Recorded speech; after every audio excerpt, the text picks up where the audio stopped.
Senhor, igreja! Glória a Deus! Como é bom estar aqui com vocês! Eu quero agradecer a presença de cada um. Eu quero agradecer a honra me dada para estar ministrando nessa conferência, Conferência Zion. Que maravilha! Como podemos receber de Deus nesse momento, né? Estou muito grata ao meu Deus. Hoje faltam apenas 2 semanas, 14 dias para o meu casamento. Uhul! Então daqui 14 dias eu já não serei mais noiva, e sim casada do Rafael, esse lindo, maravilhoso. Uhul! E para iniciar esse momento, eu queria divulgar algo com vocês. Da primeira vez que nós viemos aqui, isso aqui estava no forninho para ser lançado. E eu quero iniciar esse momento pedindo para vocês apontar a câmera de vocês para o QR Code. Vocês já entraram na live aí, interagiram com a ministração anterior. Agora vocês vão apontar a câmera de vocês para esse QR Code. E vai preparar a oferta de vocês aí, porque a gente abaixou o valor do nosso livro. Eu escolhi Desesperar. Nós já falamos sobre ele para algumas pessoas que estavam aqui na pré-conferência, acredito eu. Mas agora, esse livro tava R$30 e agora a gente passou ele para R$19,90. Então é a sua oportunidade de garantir esse livro e se surpreender. O que é esse livro, Isadora? É um livro para solteiros, noivos, casados. Ele fala sobre relacionamentos, mas não da forma da qual nós entendemos e de uma forma clichê da qual estamos acostumados a ouvir. É uma leitura muito fluida, são 119 páginas que você senta para ler em 1 hora você termina. Por que, Isadora? Porque é uma leitura engraçada. Você começa a ler e tem a parte séria, mas também tem a parte engraçada. Por isso que é bem dinâmico e nós entendemos muito bem a linguagem de jovens e adolescentes, nós entendemos a dificuldade que é finalizar uma leitura, mas o Eu Escolhi Desesperar, vocês vão finalizar rapidamente, ele é cheio de figuras. Ele é muito intuitivo, então o meu desafio para você é divulgar para outros jovens também, porque eu tenho certeza que quando você começar a ler, você vai querer contar ele, mostrar ele para várias pessoas. Então nos ajude, R$20 é o valor de uma coca e vai nos abençoar. Daqui 2 semanas a gente casa. Uhul! Amém!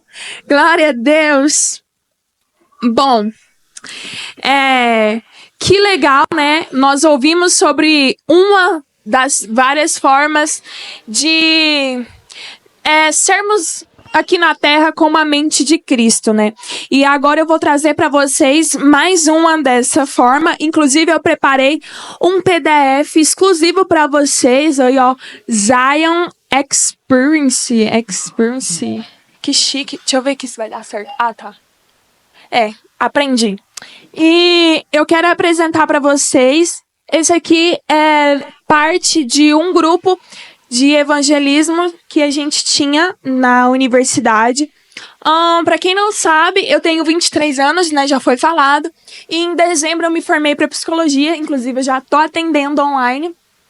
E quando eu entrei na faculdade foi muito engraçado, porque antes de eu entrar na faculdade, eu já fazia trabalhos missionários. Então, na minha escola, no meu ensino médio, durante os 3 anos de ensino médio, a gente criou uma célula lá e toda sexta-feira, sem falhar, a gente anunciava o evangelho toda sexta.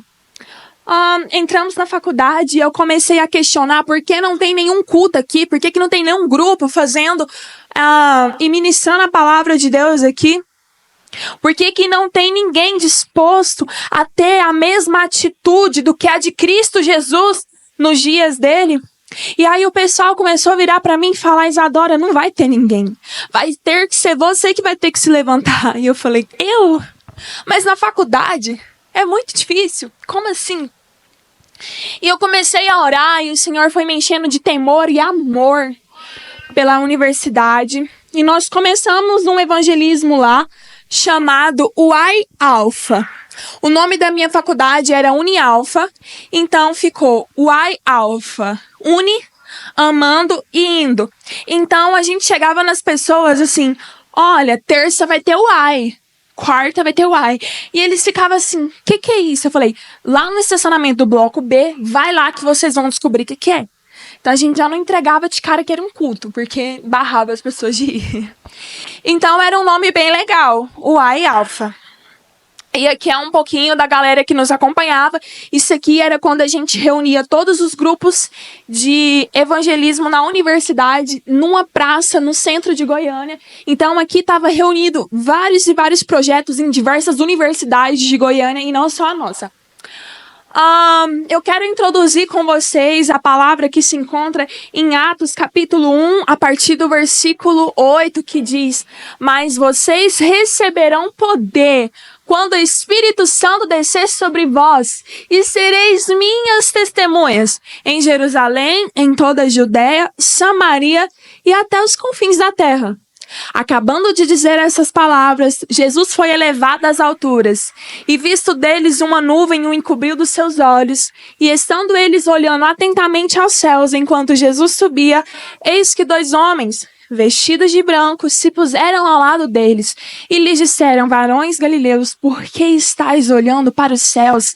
Esse mesmo Jesus que foi elevado para o céu, voltará da mesma forma. Então, eles voltaram para Jerusalém. E esse é o versículo base da nossa mensagem de hoje. Eu trouxe essa imagem aqui, que era onde a gente evangelizava e aonde ainda acontece hoje os evangelismos, que é em frente ao estacionamento do bloco B. Aqui tem nossa camiseta, ó, Une, Amando e Indo. Eu não sei se vai dar para vocês lerem aí, mas já tem assim um quartel de gente andando com essa camiseta pela faculdade. Então, direto a gente é parado. Tem pessoas fora da faculdade que compram a camiseta porque acham muito linda.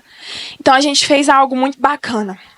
Bom, ide por Jerusalém e Samaria. Muitos se lembram e querem ir aos confins da terra, querem ir para outra pátria, querem ir para outro local. E tem muita gente no Brasil com crise de identidade, não querendo ser brasileiro, se questionando por que nasceu nesse país. Ai, porque tudo aqui é muito burocrático, tem muita inflação, é muito difícil, é muito ruim. Muitas pessoas pensam nos confins, nas nações. Mas e quanto Jerusalém e Samaria? O que significa quando é escrito em Atos 1:8? Vocês vão receber poder, mas é para pregar em Jerusalém, Samaria. Os confins está para depois. E Jerusalém, o significado de Jerusalém é aquilo que está próximo, é a cidade que está próxima. Jerusalém era um local onde os discípulos moravam, então era o seio familiar deles, eram as pessoas que conviviam com ele, eram os vizinhos, era a família. E aí eu coloquei aqui Anápolis, né, como se fosse a Jerusalém de vocês. O que a gente tira de lição é que o primeiro lugar que Cristo te chama nessa noite para ter a mesma atitude que a dele, que é o tema dessa conferência, é que você seja um discípulo dele na tua cidade, nos teus, na tua parentela, no local aonde ele tem te colocado. É no teu trabalho que o Senhor tem te colocado hoje. É lá que você precisa ser discípulo. É na tua escola, é na tua faculdade. É lá que você precisa manifestá-lo. Então começa em Jerusalém. Antes de ir para o mundo, antes de ir para Samaria, nós precisamos pregar aqui em Jerusalém. Amém? Glória a Deus. Os irmãos estão comigo? É tão engraçado que antes dos discípulos saírem de Jerusalém, no dia de Pentecoste, mais de 3.000 almas se converteram a Cristo. Olha que interessante. Em Jerusalém, antes mesmo deles saírem para fora, 3.000 almas foram ganhas para Cristo na cidade deles, que eles estavam. Então nós precisamos exercer relevância aonde nós estamos, dentro do seu contexto. Logo depois, vamos para Samaria. Samaria fala de um território hostil, um território mais difícil. Os judeus não se davam bem com os samaritanos. Logo, pregar em Samaria era um desafio. Precisava sair da zona de conforto. Exigia um pouco mais deles do que só pregar em Jerusalém. Devido a vários contextos históricos, conflitos, guerras, eles não se bicavam muito bem. Não tinha paz entre judeus e samaritanos.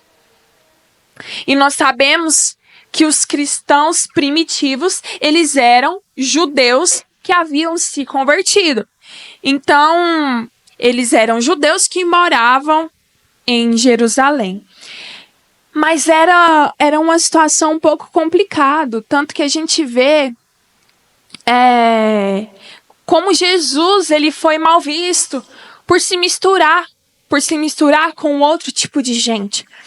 Então, pregar em Samaria era um desafio muito maior do que só o desafio da vergonha em evangelizar, do medo de não dar certo. Era um desafio que rompia com ética, com padrões, com cultura, com religião. Então mexia com muita coisa. Só que Cristo ordena que o evangelho seja anunciado ali. Então isso me diz para mim e para você que eu e você devemos pregar até mesmo em lugares onde o evangelho não é bem recebido. Eu tenho um parente distante que mora em outro estado. É para ele que você vai mandar uma mensagem hoje, agora, se o Senhor te incomodar.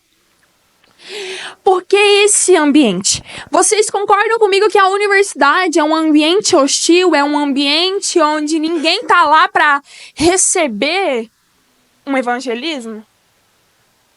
Vocês concordam? Então, eu coloquei aqui uma foto de um pouco da gente se reunido, não coube tudo, mas nós escolhemos estabelecer um altar de adoração para o Senhor no pátio da nossa faculdade.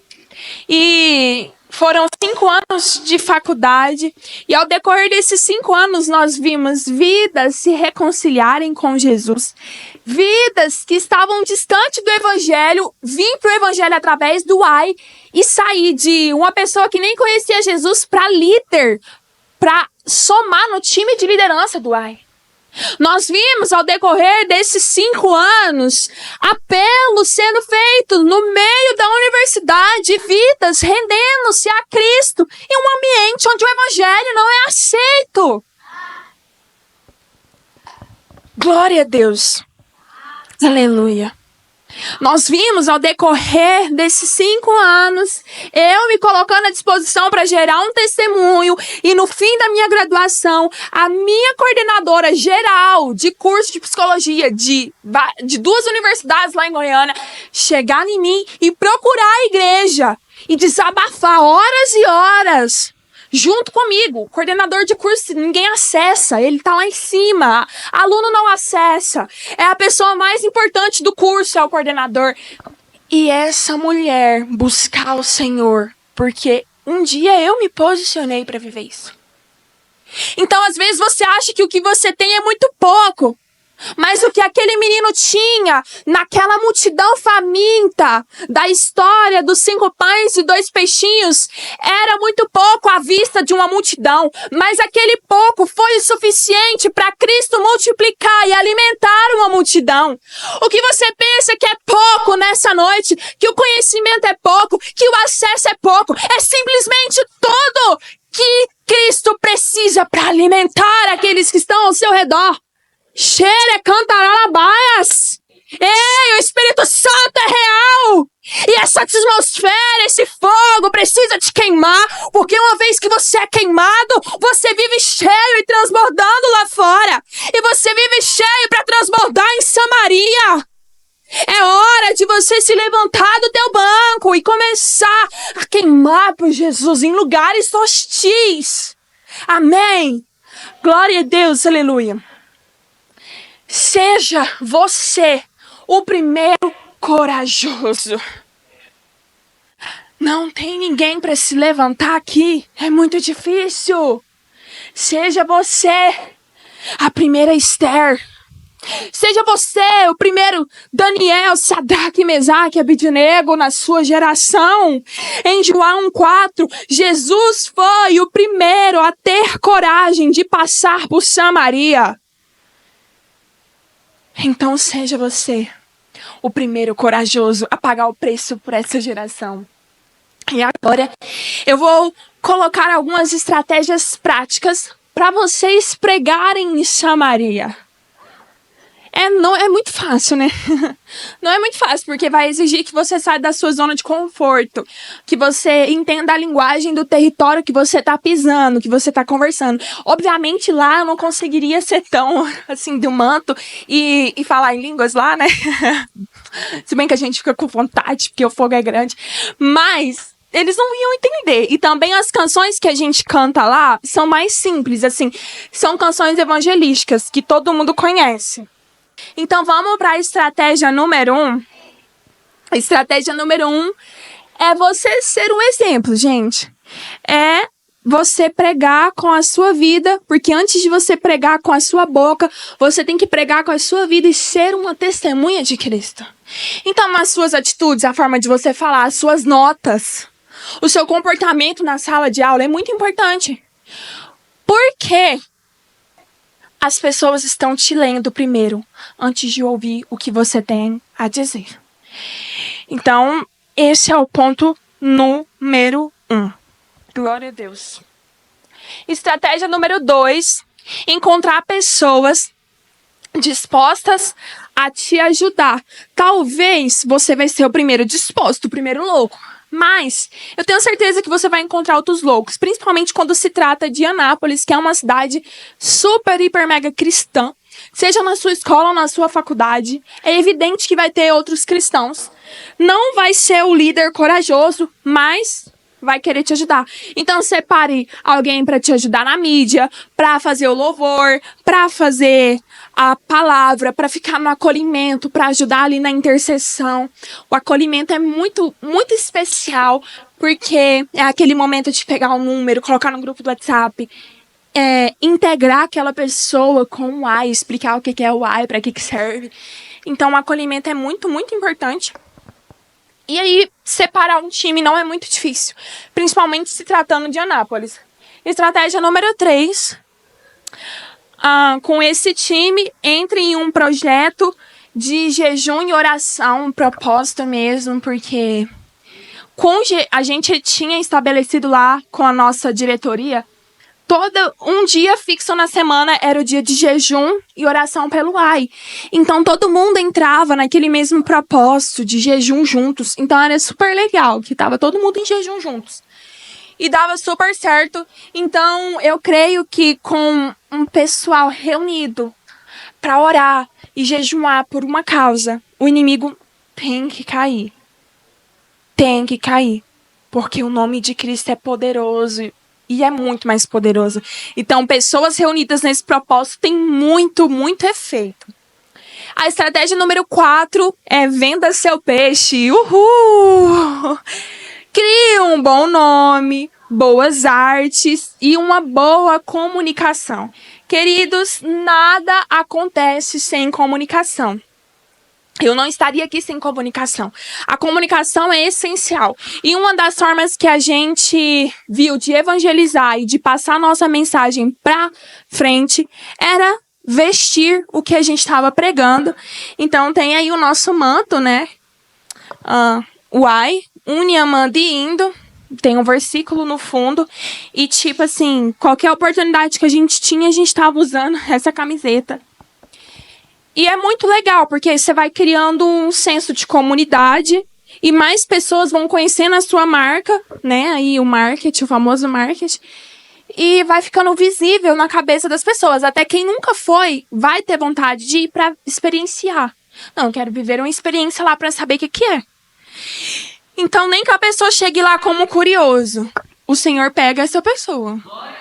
Né? Tinha várias histórias na Bíblia a gente vê isso. Então, se tem qualquer curioso, chame esse curioso, aguça a curiosidade dele. Vamos ali no ai. Não sei o que é isso, não. Você vai descobrir junto comigo, que eu também não sei.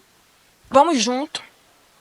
Isso vai criando uma ampliação da mensagem, da comunicação. Mais pessoas vão conhecendo esse projeto. Então, eu não sei em qual lugar você pisa. Tipo, talvez você hoje, o seu campo de Samaria seja o seu trabalho.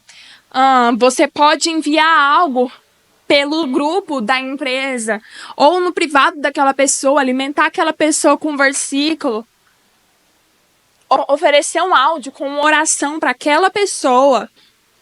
Tem várias formas de você fazer isso através da comunicação e da mídia. A estratégia 5 é: respeite sua universidade, você precisa pedir permissão. Eu achei engraçado quando um grupo da Umbanda chegou até a gente para questionar e por que, não sei o que, vocês estão fazendo aí, mas a gente não faz. Aí a gente falou, porque vocês não têm coragem de começar a bater os tambores de vocês e começar a fazer, ninguém tá proibindo. Ninguém tá proibindo. Só que eu acho que não vai ter tanta audiência igual o nosso, né? Mas tudo bem. E nunca eles se levantaram, porque não foram corajosos o suficiente. Então, é preciso respeitar o limite. Por exemplo, a gente não poderia fazer lá dentro. Por isso que a gente fez um estacionamento assim que a pessoa entra na faculdade. É bem pertinho, então é bem tranquilo o acesso. É um lugar estratégico.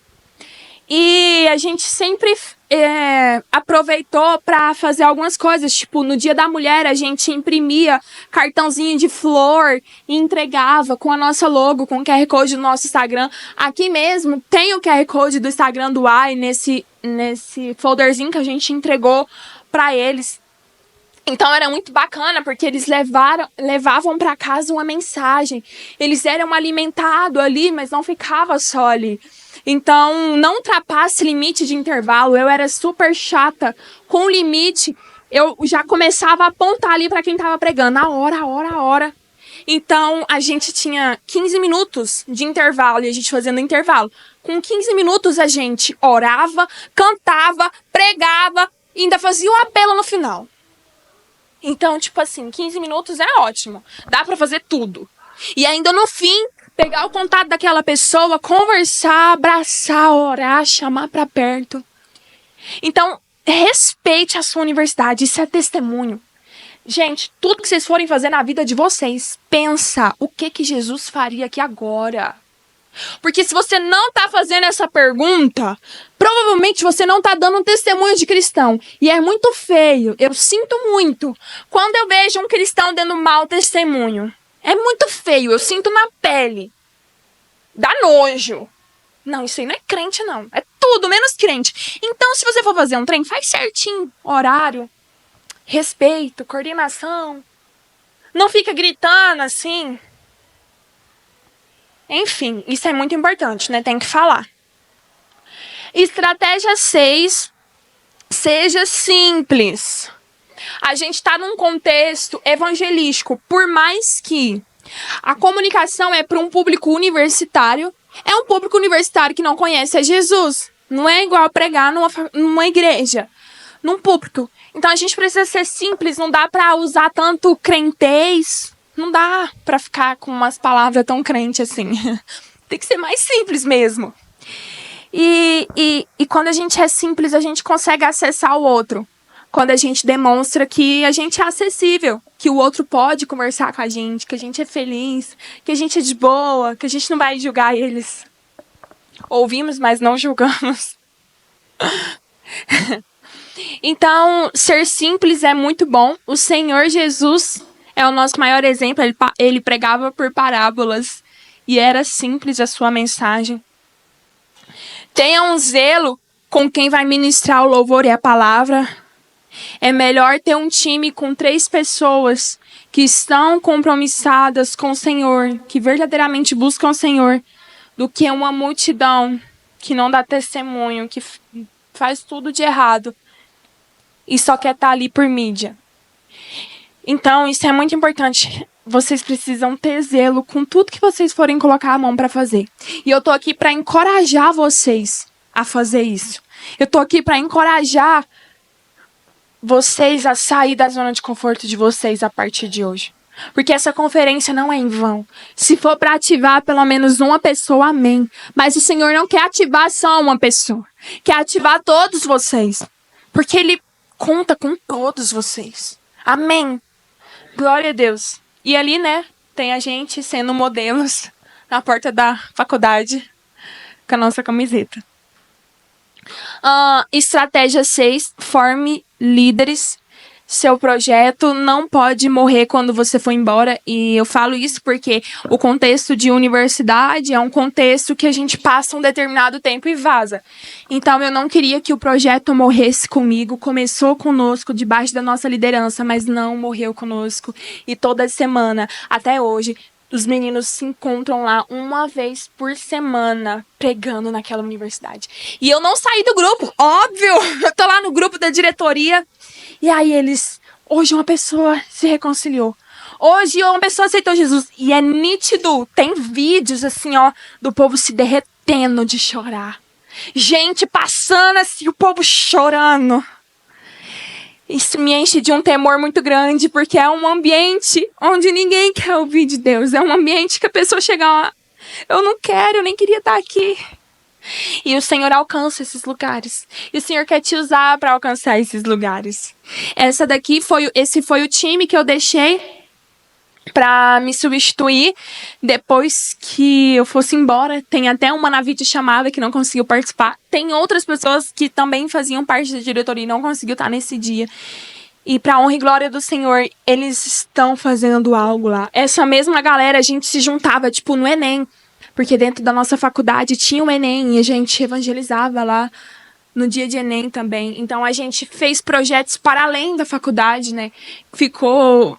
O AI, ele se solidificou não só na faculdade, mas em outros lugares. E o Senhor Jesus, ele formou líderes. Ele formou líderes e é por isso que estamos aqui. Você precisa formar líder. Ah, mas eu nem sou líder. Não importa. Você precisa passar a mensagem para outras pessoas, as experiências para outras pessoas. O que você aprendeu. Eu tenho certeza que se eu sentar para conversar com você, você tem algo a me ensinar. Então você tem algo para ensinar para outras pessoas e formar líderes. Isso é muito importante. Um bom líder é aquele que passa e não retém nada. Ele passa tudo o que ele sabe. Ele tem prazer nisso. Nós precisamos ter prazer em discipular as próximas gerações. Quem vai vir depois de nós. Isso é ter a mesma mentalidade que Cristo Jesus. É onde houver qualquer oportunidade. É pregar. É falar de Jesus. Amém? E... para concluir, o ID não é uma sugestão, é uma ordem. Então, tipo assim, não é uma sugestão. Ah, se você quiser ir, você vai. Não. É ide e pronto. É no imperativo, não tem desculpa, é ide. Ah, mas eu sou gago. Tá, Moisés foi gago e libertou um povo do Egito a caminho da terra prometida. Ah, mas só tem eu de crente. Tá, na Babilônia só tinha Daniel, Sadraque, Mesaque e Abednego. E foi suficiente para eles entrarem numa fornalha que queimava 7 vezes mais do que já era quente. E mesmo assim saíram de lá vivos, porque quem estava com eles era maior do que estava no mundo. Toda desculpa que você vê, Jesus levanta contra várias coisas para barrar essa desculpa que você está querendo dar. Então, chega de desculpa. O ID não é uma sugestão, é uma ordem. Não tem essa de, se eu quiser. É uma ordem, pronto, acabou. Não tem opção de não ir. E o ID é imperativo. É em Jerusalém, Samaria, com fins ao mesmo tempo. Enquanto está acontecendo aqui, tem que estar acontecendo em Samaria, tem que estar acontecendo lá nos confins. Não é primeiro um, depois o outro, não. É no mesmo tempo. Então todas as oportunidades que você tem é lançar a rede. Charles Spurgeon escreveu: ou um cristão é um missionário, ou ele é um impostor. Então não tem essa, eu vou deixar para os missionários da minha igreja. Não tem essa, eu sinto muito te dizer. Não tem essa, não vai estar tendo essa opção. É para todo mundo. é para todo mundo. O Senhor já me levou para vários lugares do Brasil fazendo missão. Já fui para Juazeiro do Norte, no Ceará. Já fui para o Maranhão. Agora eu esqueci o nome do lugar lá. Já fui para Colombo, no Sul, no Paraná. Já fui para os Ribeirinhos, às margens do rio Anapu. Foi 24 horas de barco para chegar lá. Achei que a gente nem chegava mais, que nem existia esse lugar no mapa. E a gente já foi lá, pela honra e glória do Senhor. Já desenvolvi vários trabalhos também em Goiânia, Aparecido de Goiânia, de evangelismo, escola, faculdade, porque eu entendi que aquele que está em mim é maior do que o que está no mundo. E eu entendi que essa vida aqui só vale a pena ser vivida se for para gastar ela aos pés de Jesus. Você precisa gastar a sua vida aos pés de Jesus. Isso vai começar a partir de hoje. Isso precisa começar a partir de agora. Você tem seu celular, você pode mandar uma mensagem, você pode ligar para alguém. Não espere sair daqui. Não espere a oportunidade perfeita. Crie oportunidades. Se não tiver oportunidade, crie elas. Se não tiver vaga de emprego, crie aquela vaga. Faça você as oportunidades. E o evangelho vai ser anunciado através da sua vida. Amém? Glória a Deus. E eu espero que essas estratégias tenham servido para vocês, tenham ajudado, tenha sido bênção. E eu quero fazer uma oração para vocês. Vamos ficar sobre os pés. Glória a Deus, aleluia. Amém, vamos orar. Pai, muito obrigada por essa mensagem. Nós te agradecemos. Pai, nós te agradecemos sabendo que pessoas vão sair daqui aplicando pelo menos uma dessas tantas estratégias faladas. Senhor, reacende a chama em nossa geração, nessas vidas, nessa igreja, nesses meninos, para que eles tenham a mesma atitude como tu teve, Pai. Em nome de Jesus, nós oramos para que haja um despertar para pregar em Jerusalém, Samaria, Judeia e os confins. Levanta, Jesus, discípulos, porque discípulos não correm atrás de milagres, porque eles são o próprio milagre. Discípulos são operados para fazer milagres e são usados para operar milagres e não correm atrás de milagres. Pai, que nós não sejamos como a multidão que só quer as suas mãos, só quer aquilo que o Senhor tem a oferecer, mas que estejamos dispostos a dar a cara a tapa e nos colocar à disposição para pregar. Em nome de Jesus, Pai, que haja um constrangimento da Tua palavra nesse momento, nesses corações, nesses intelectos, nessas consciências aqui nessa noite. Em nome de Jesus, Papai querido, levante inconformados nesses dias, assim como o Senhor levantou na história vários nomes e por conta deles estamos aqui. Levanta pessoas nessa noite dispostos a ter a mesma atitude como a de Cristo Jesus. Em nome de Jesus, amém. Glória a Deus, nós agradecemos essa linda, imensa oportunidade. Amém. Glória a Deus.